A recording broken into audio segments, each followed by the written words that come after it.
Good morning. Welcome to Satsang.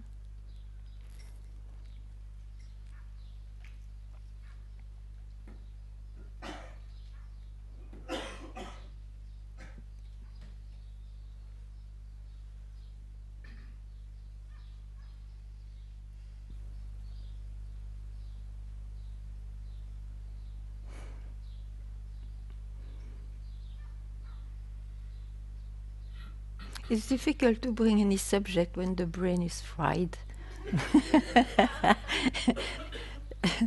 And at the same time, it shows that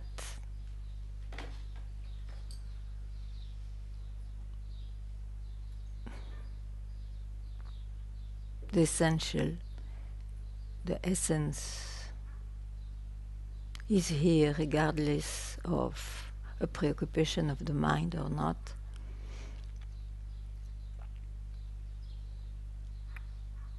And it shows that where one places himself is where his mind or his heart is. He locates himself there.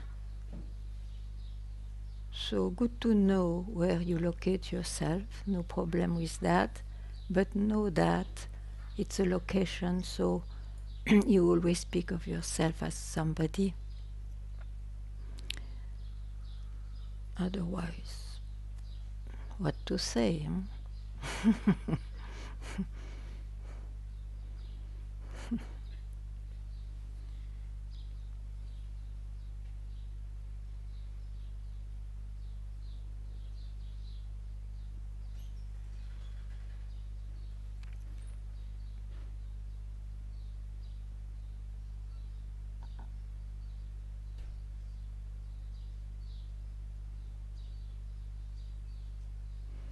Also, one can see that one is much more peaceful when is not busy with something.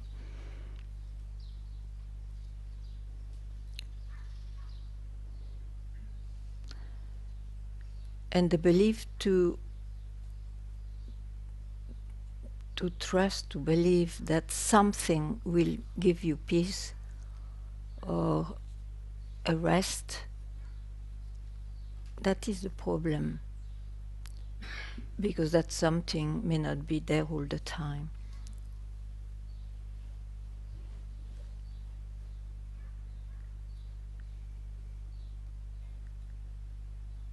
While that belief disappears,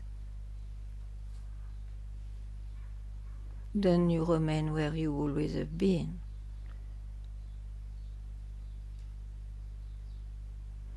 And that is indicated by I am that.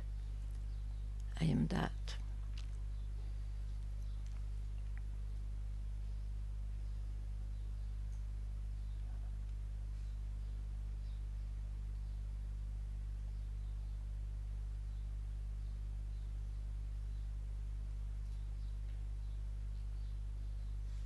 And that is undefined. It doesn't fall into the category of this and that.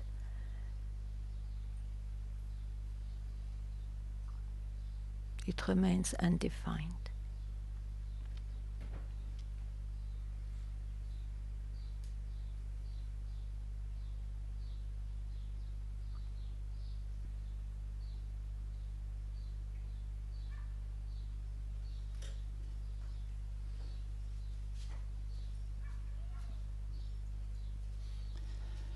Morning, Ganga. Good morning. Is life and love the same thing? Life and love? Yeah. Why not? I'm being lived. And happily, as we speak of the life, it is dual. So, sure that aspect of love is deeply there. But sometimes, as it is in time, it takes another shape. Well, there's personal love and the love that, I don't know, it's sometimes confusing because it becomes personal, or it's that which creates everything. You can take things according to where you feel yourself, according to your beliefs, you see. If you are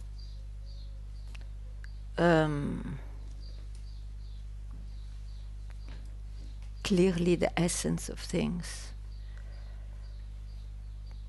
everything which is perceived is that itself also. And you can call it love or emptiness or whatever word you see. It will be very difficult to name it.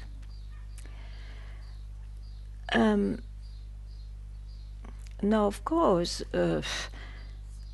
it is somebody who is asking that, somebody who is considering the things, somebody who was born. So it expresses itself in the expression of your essence. And there some people are more love than others.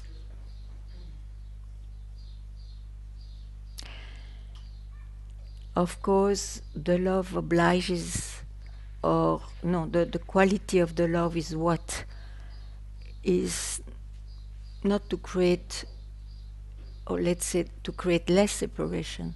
You speak of love when there is less separation between I and you. And of course, if you follow opinions and all that which are separate, which create separation, and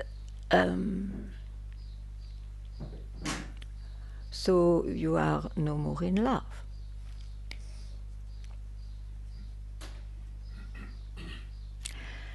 And Nepali, you see,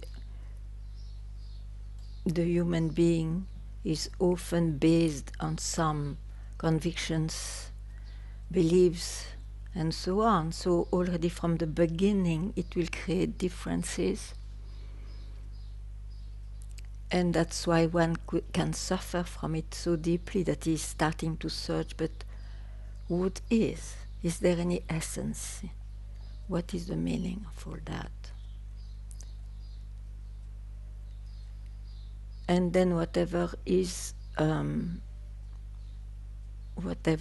there, you can call it love.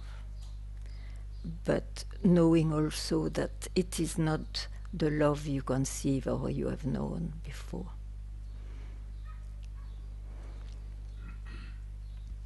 Thank you.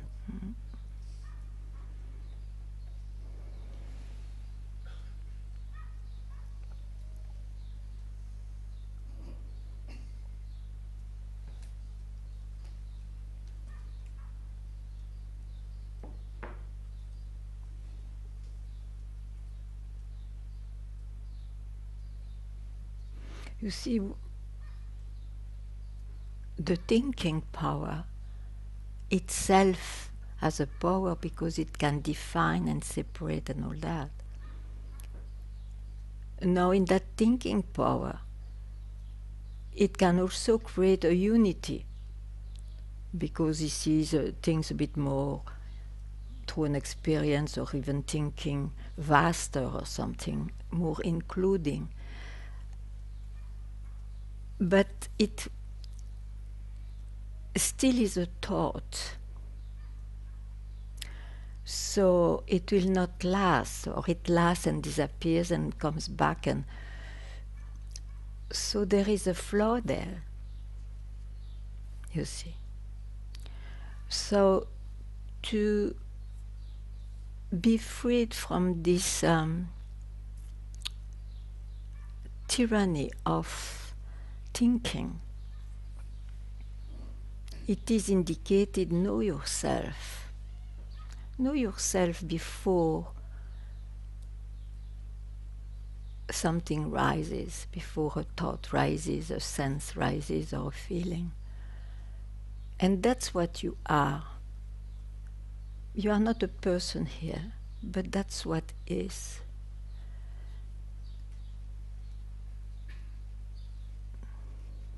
And as a person, you may have a remembrance of that through experiences. That's how you can speak of, let's say, unconditional love. But as soon as you apply it to the life, it becomes dual.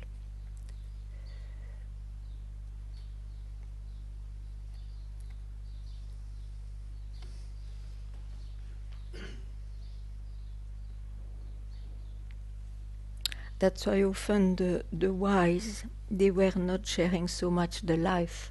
They were living a bit retired and all that.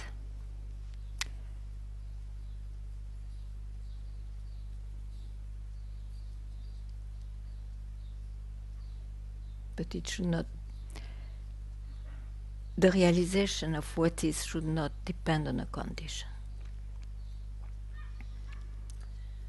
But there is a kind of wisdom also in the life.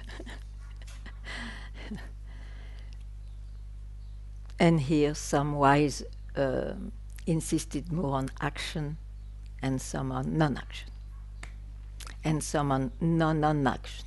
Way.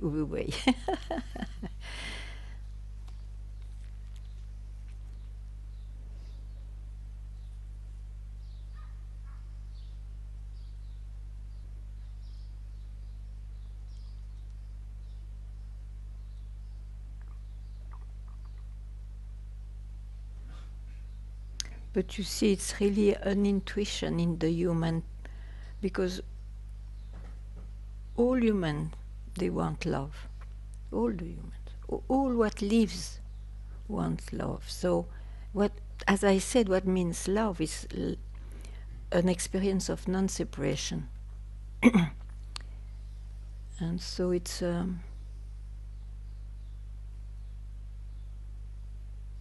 basic intuition that exists.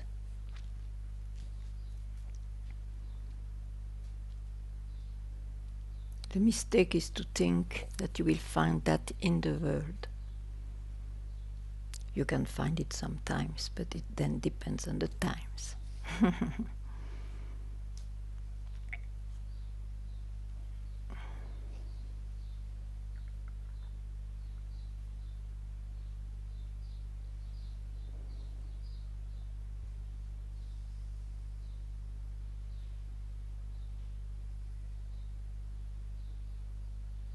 Yeah.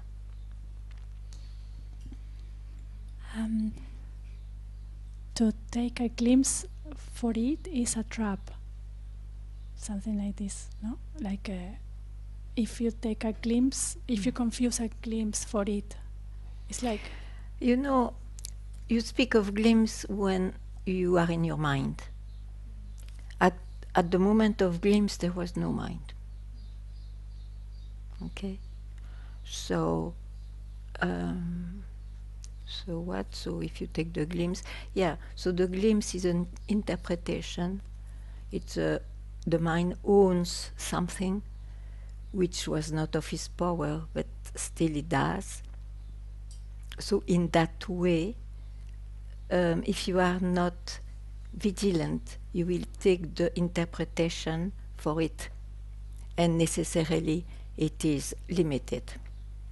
It is subject to time again. So it will disappear. To reappear maybe, but it will disappear. Because you see what you are has no aspects. Even the absolute aspect is an aspect. And an epeli, the belief often is that what I am, what is the absolute. Nothing ever happens here. And this interpretation is applied to the life. And then it becomes a disaster. Because it's an utopia, it becomes an utopia, you can never reach that. So you have to remain freed from the tyranny of the mind, in the sense of remain where you already are, without any comment of the mind, without believing that the mind will tell you anything real about it. And of course, for a long time, as we have been used to duality, we never maybe had the experience of the absolute, of something deeper, of an experience of the source. So when you have that experience, it's so amazing, so a revelation which looks much more real than all the rest that you think it's it. So you have to have a solid background to just be vigilant with the mind. Be careful with whatever the mind tells you.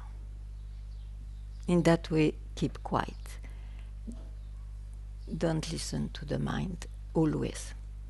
And when you do, it's for the world. But about this. And which other traps maybe there are? Infinite. It's different for everyone. Even for you, after inventing a very good trap, you see it and then he will invent a better trap. This mind is amazing.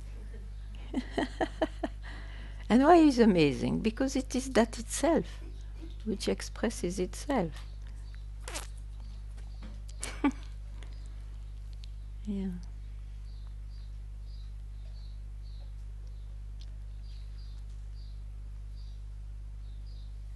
So actually what you say in glimpses, there is absolutely nothing wrong there. It's very true. But it's that also. Because if you speak of the absolute, you exclude at that time the relative. You see? So better not to... You can't help, the mind will express. He has a great capacity of expressing. And surely, surely you have seen some revelations are there also and so on. But really take them as aspects. Because what you are is untouched. Absolutely. It's already here. It's just untouched. Yeah, that sometimes I catch myself stopping at the revelations that I wanted to say. Yeah. We all have been there, you know. It is such a revelation to see that I am not only this apparent world, and then you fall into the opposite qualities, which are also like that, but they are qualities still. Yeah.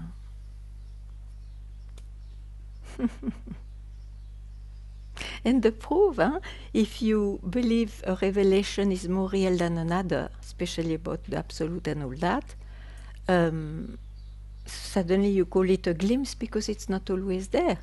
And it cannot be always there because it's a quality. So it's in time. And known by someone, suddenly.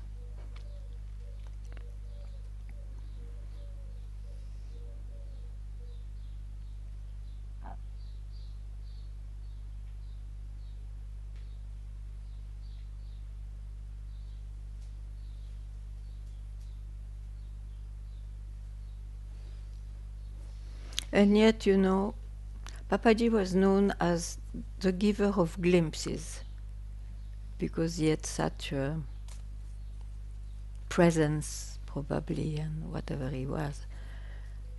People were contagious. And it is a big blessing, of course, because when you got once a glimpse, you find it so attractive, so amazing that you want to go for it. You see, you really want to solve your search. With so many concepts maybe, but that's part of the journey. Concepts will disappear.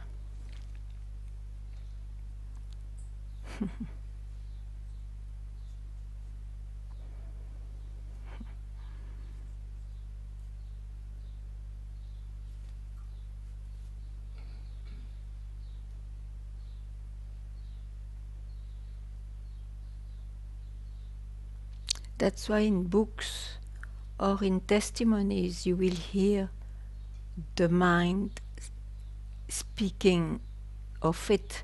You will read and hear glimpses.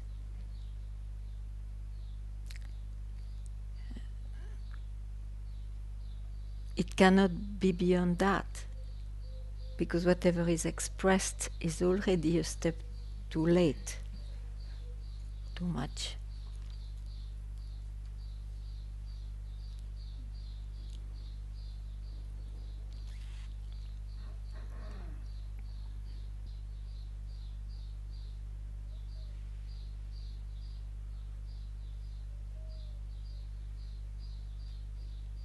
But once you know this, when the mind speaks of a glimpse, you don't reject it. Just enjoy and don't be surprised that it leaves you, that's all. So don't search to repeat it again.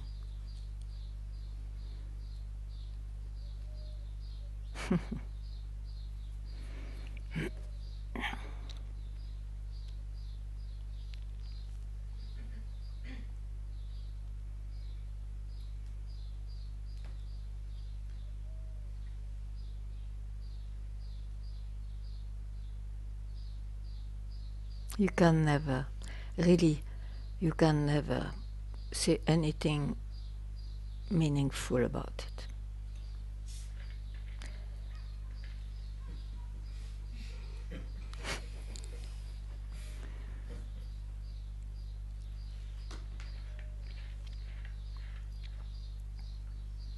You can speak about traps, about it's not this, it's not that.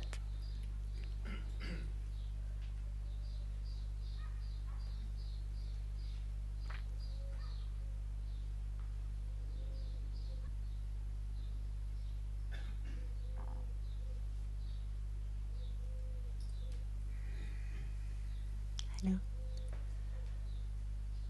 Can something be outside that?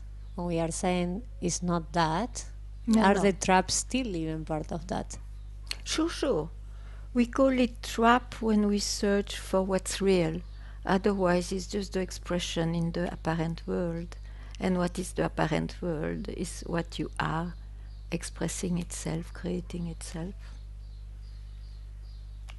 Nothing is out.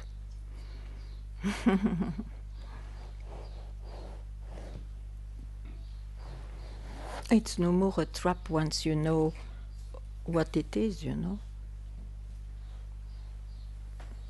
Once you know that a sparrow is not an eagle, strange comparisons.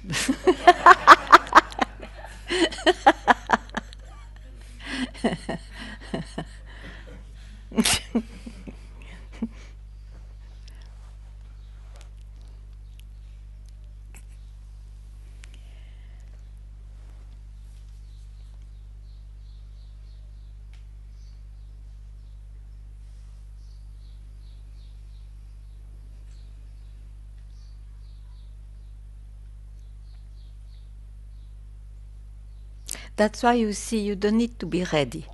It's just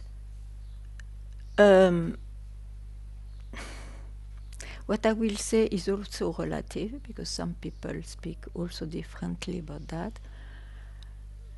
But so I speak, so don't take it in the absolute way, but you just have to get the real desire to liberate yourself from what you slowly understood from the wise.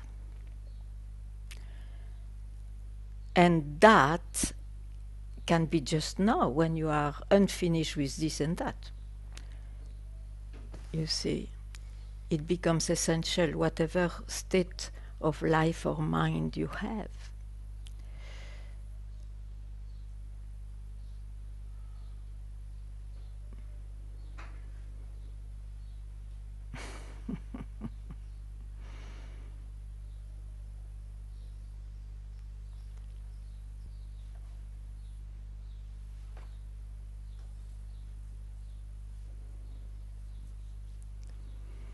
Is it possible that even the mind is part of that? It's something outside that? Like a mirage. A mirage is possible without a desert. And also, is it out of the desert? Is it in? It's part of that. Like that, you know. It's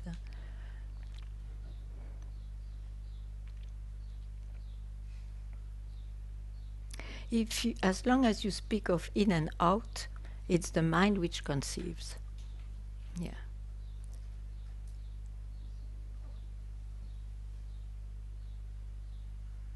That's why this word Advaita, you see, they say not two. They don't give you a new concept of oneness. Not two. And not two, can you apply it in your feelings, in your thoughts, in your senses? So it speaks about what?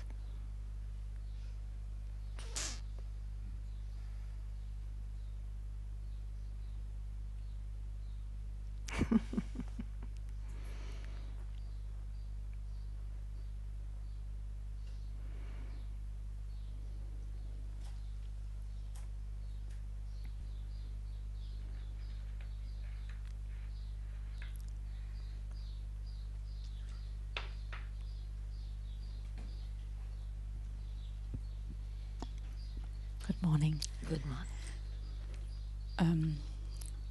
When I'm in satsang, there's a very strong desire to want to be free. I want to be free. Yeah. And when I go back to the daily life, I am so busy with the mind the most of the time. And is this and this desire to want to be free is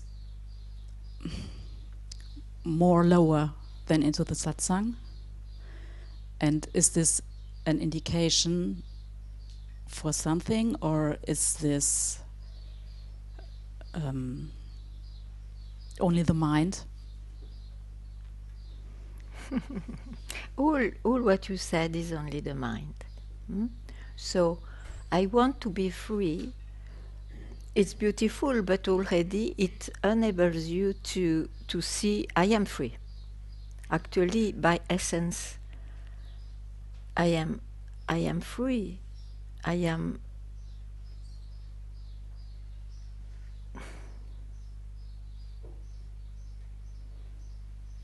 Here I don't need to define myself. And if I do, is when I go back to the mind, to my birth, so to my personal life. But I continue to be free as essence, that you are busy or not. So it's up to you not to try not to be busy, but to be attracted by the fact of having seen I am also the essence of all in reality, and to give a moment to that here and there. You see. Don't try to do less or to do something else. You will fail. It's better just to dedicate a moment. And what is this moment? Not to be there.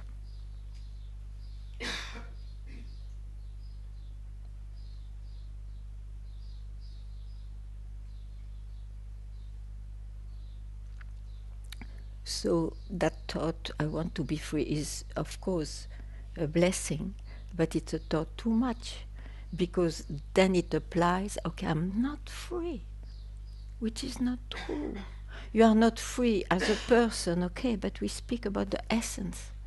The essence. Something which I just described before, which cannot be in time. So if it is not in time, it is not confined or reduced to your birth. That's what you are. So know that your life comes from here, disappears here.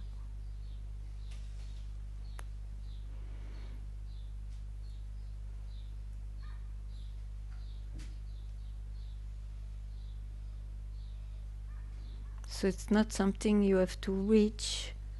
It's just here before even you have the thought of reaching it, or wanting it, or wanting to be freed.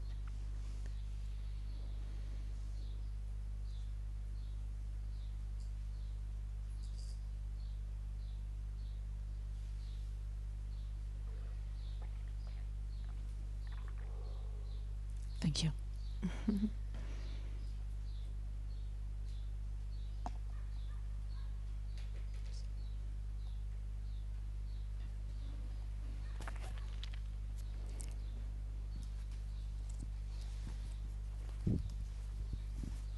Hi. Hi.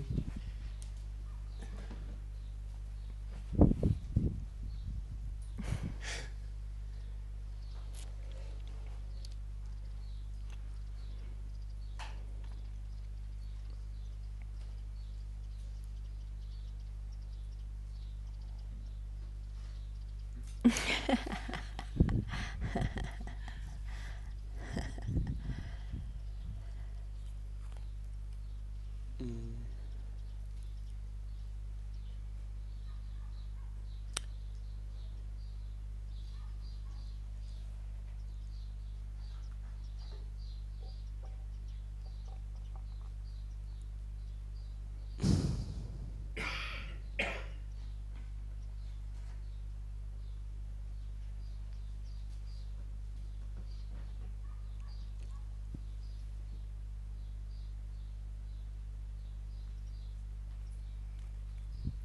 I don't know what to say.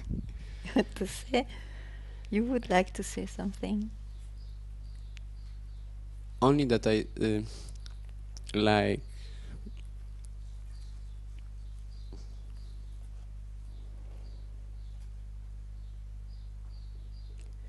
No. I started from the point that this desire to be free, like from where it come.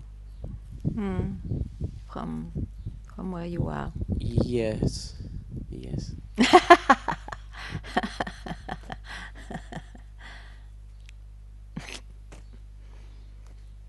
There's just a loop too much.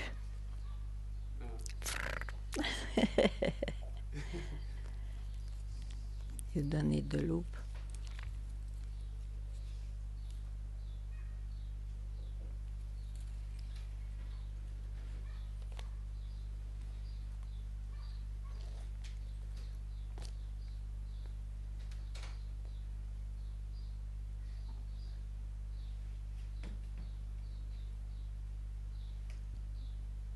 Yes, like this desire is like me. I saw it's maybe sounds like opposite to your teachings, but I don't know.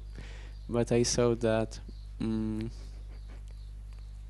yeah, this desire come from me, like from who I am. Yeah.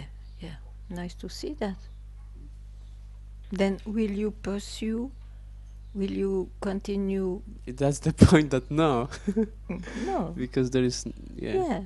It's just a thought, like a beautiful flower came out, blossomed and dies. And who are you?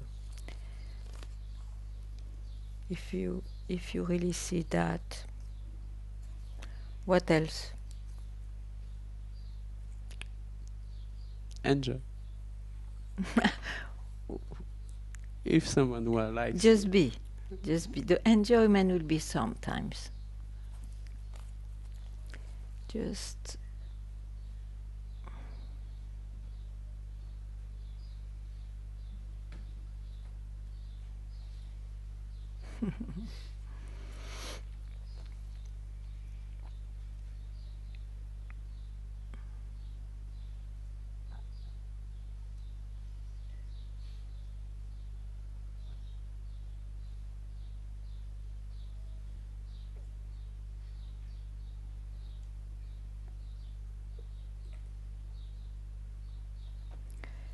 There is no promise given by the wise. They don't say you will enjoy all the time, you will whatever, you see. That's another consideration. They just show what is essential, not to search anymore and not to depend. Your happiness or love or joy should not depend on something, and when it does depend, no problem, but no, it will go also. So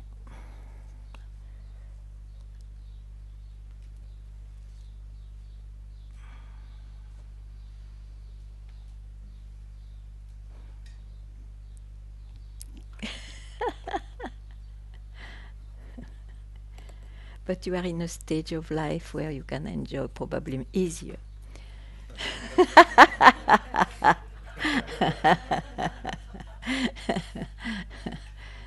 It's because of your youth.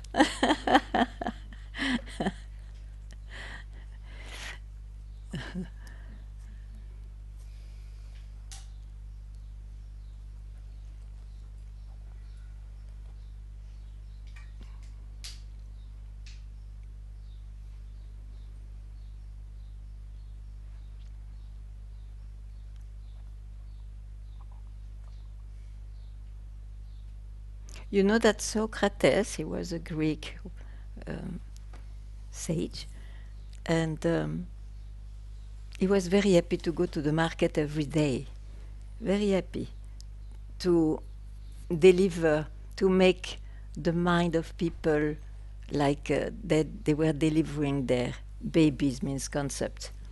He enjoyed that very much. But you know, coming from the house, he was very happy to go out, because in the house it was not very enjoyable. And when he was coming back from the market where he enjoyed, when he got near the house, he got the pot of flour that the wife threw from the window up, because she was always furious. He was not taking care of her. But he was not enjoying, okay, but he knew it's life. It didn't touch its wisdom a iota. So be careful with those words. I myself say enjoy, but let's be careful also with those words. Sure. The life is also very beautiful, but it has its limits. It has its opposite that will show up. But it has not to shake your wisdom.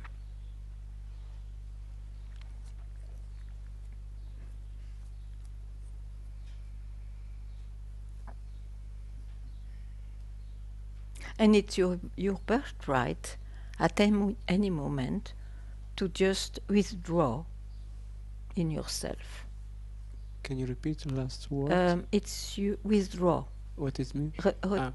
Retire in yourself.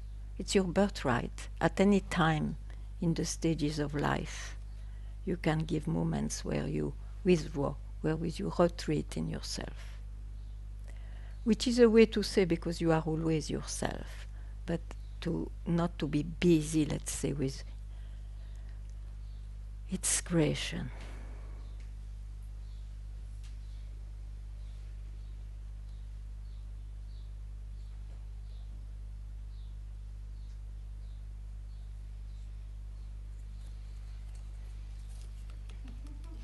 I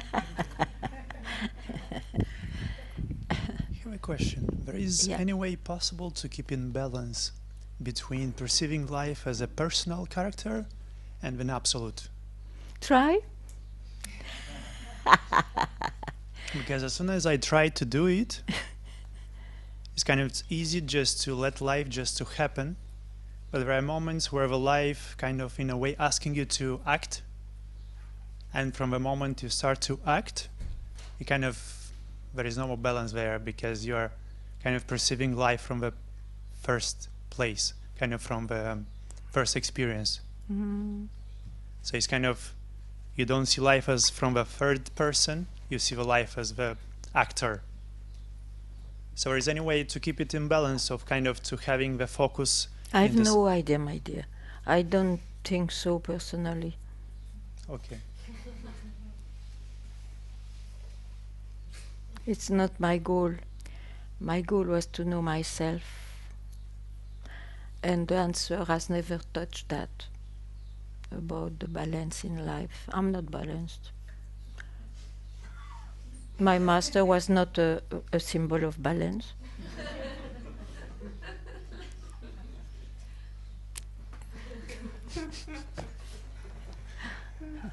The question is if it's something which is real or it's just utopic.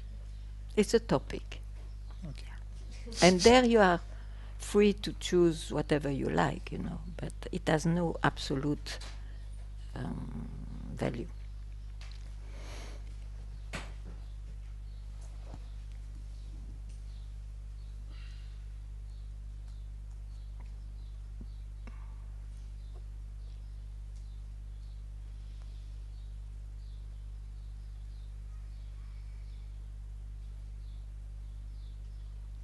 Some people are known in their life to be a bit wise. Oh, they are wise when they are a bit probably more balanced and all that.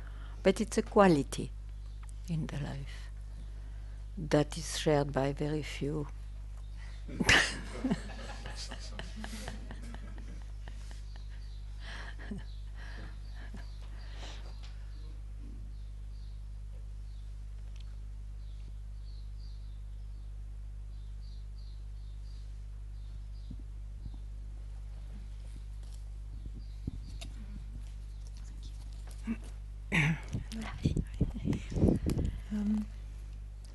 Yes, there's this, you know, the mind bend. There's nothing the mind can do. I know this, this kind of bowing down to in that attitude. Sometimes, Mm-hmm.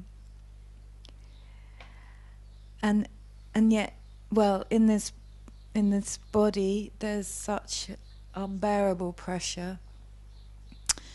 And there's such in that there's such a part that is longing to relieve itself of that pressure, and I don't know what the interpretation could be, that it's trying to hang on, it's the mind hanging on, but that's just an interpretation, really. I don't know what it is. So, but that pressure keeps me searching in the world to relieve it or to find an answer to it, and it's like having the strength to bear all that uncomfortable feelings in the body or a mind, that it doesn't need to be resolved, because there's nothing the mind can't resolve it, and there's nothing I can do. I mean, I can do certain things that I think might help, but nothing has really helped so far. I mean, it Sometimes. or no degrees perhaps, you know, but it's looking for, like, it's like wearing something too tight all the time, and then it's looking to get relief from it, and then it, yeah, and that's the I just wanted to try and express it. Yeah. Yeah, but in all that, you see, of course, it's in the life. All that is presented in your life, in the life of people. But I said, it's your birthright to do what? Not to be involved in any of that. Not to touch. Just a moment. Yeah. Just a moment. Because you see yourself. You can, if it is meant in your destiny, you can do things. Otherwise, you cannot. It's not much in your hands, at least obviously. When it's too much, be wise. Give a moment to nothing. Then what else to do? Yeah.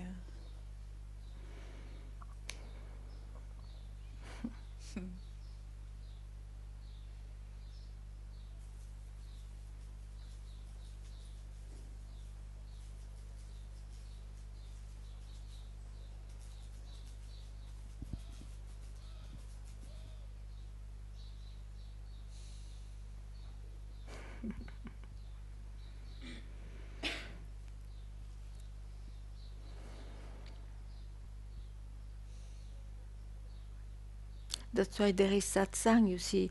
It is not that it gives solutions for the life and the challenges and the tension and all that.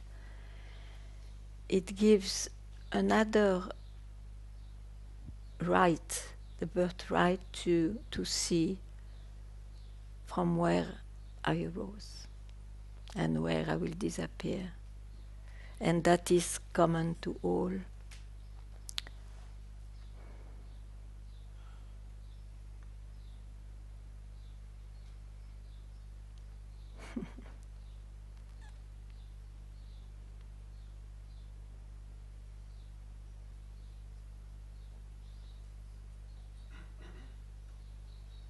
So when you come to satsang,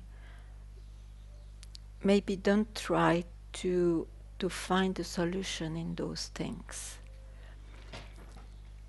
Just try not to be busy with anything. And then with that freshness, with that real rest, the other things will appear, sure. But at least you know the relativity of the whole thing. The relativity even of your own life. Mm.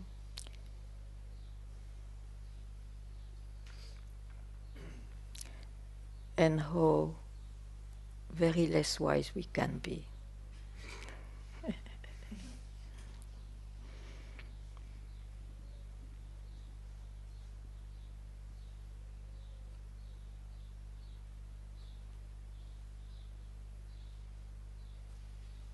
I insist, it's your birthright. Make it your birthright.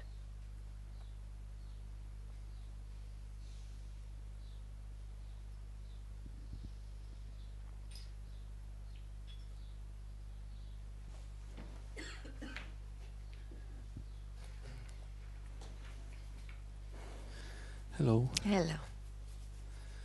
You say try not to be busy with things. In satsang, yeah. Yes. And I keep finding myself busy all the time here now.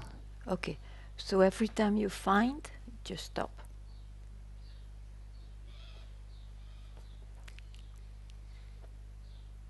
The stop is important, not how many times.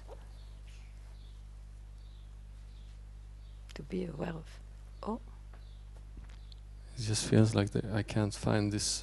I can't even stop. It's just No, you can. breakless. No.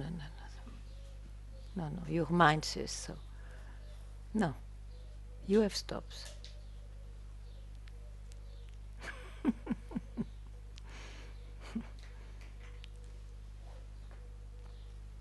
In England, they say mind the gap. There are stops. There are gaps.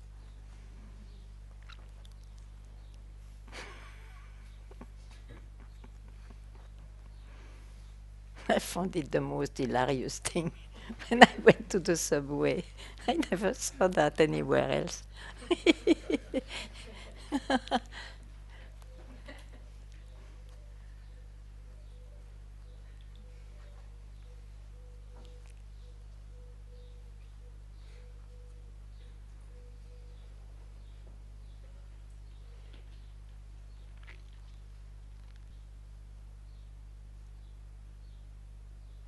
That's why you see the mantras are given.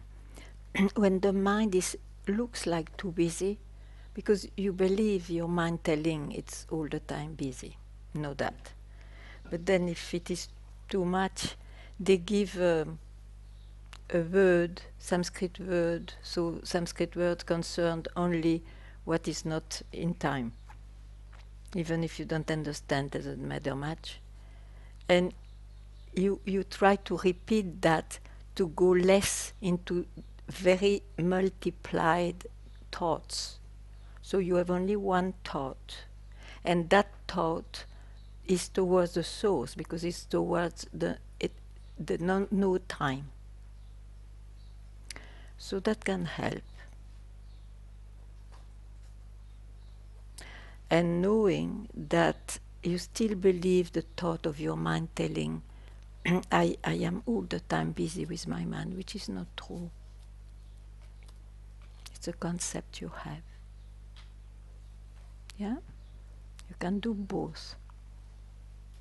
Yeah.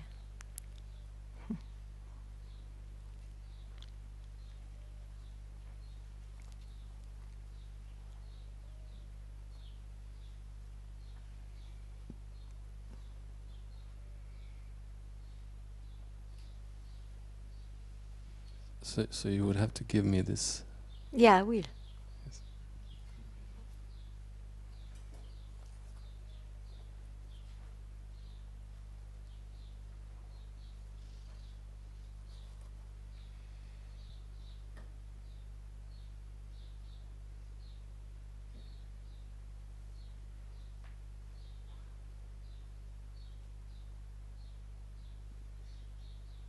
Ganga. Mm.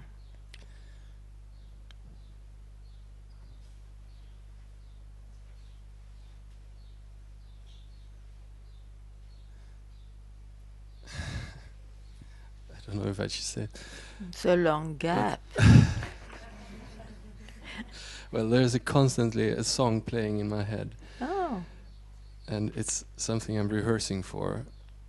And it's in Portuguese, and I can't I can't look away from it. Yeah, I had that when I was young. It's crazy. But then it brought me to Papaji also.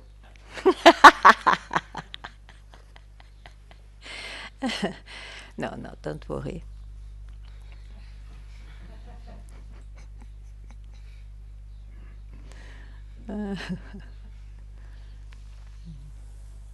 This mind.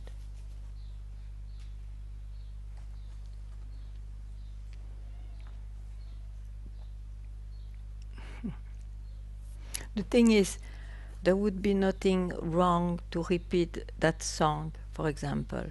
But you see, the difference, for example, for the mind, there is a difference between something it can see and a symbol of it. For example, if you see that, normally you don't say, oh, what a nice necklace. No, it is Shiva. It is something which reminds you of the essence, but in a symbolical way. So there is still a shape and all that. So it's the same with a mantra, you see. It is to remind your mind, even if it's still working, but at least it goes in a direction, a different direction than the world. You see? So that's why it will be useful to, as you repeat this song unwillingly, but it's like that, you can do it with something else, but at least it brings you back to your origin. And knowing at the same time, why should I listen to my mind? Why do I need any help when I am already myself? That can be the theory of the mantra. You arrive there, no? You repeat, and then you arrive there. Ah, yeah, I forgot. I don't need to repeat, actually. I'm already that. But the mind is such for a while. Yeah. Symbols.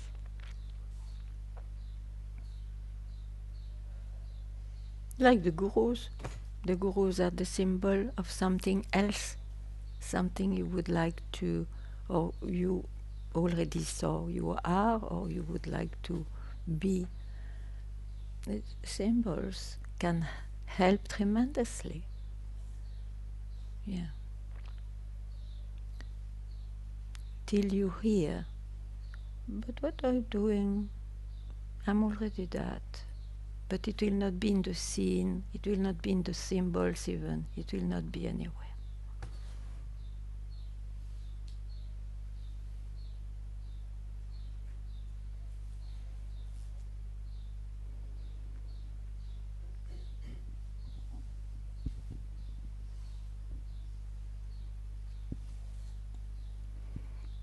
So what makes this difference between be aware of this and be not aware of this? What you are, you don't need to be aware of. Just you just are. And in the life you are off. You are aware of so many things and sometimes of, oh, I am.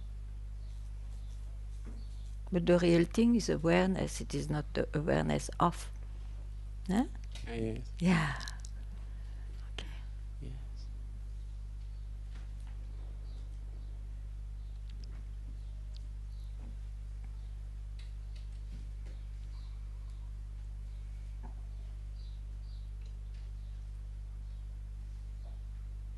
Like in Satsang, there is two levels, you see. We speak of, so of course it's towards that, and when there is nothing said, you are it, as you always are, but I mean, without speaking of, being aware of. Mm? Mm. That is real satsang, to be, just to be. Because in the Sangha, of course, it's normal, but often there is conversations about it. Yes, very nice, but the most important is just to also keep quiet. Mm? Otherwise, we are still seekers about it, and now are clearer, got revelations and so on, which there is nothing wrong, it is the life.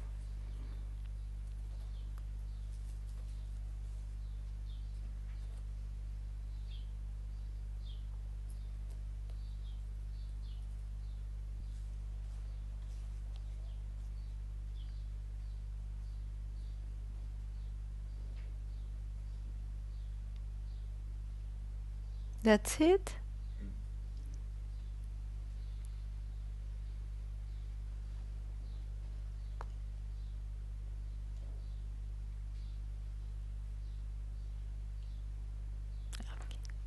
Thank you very much.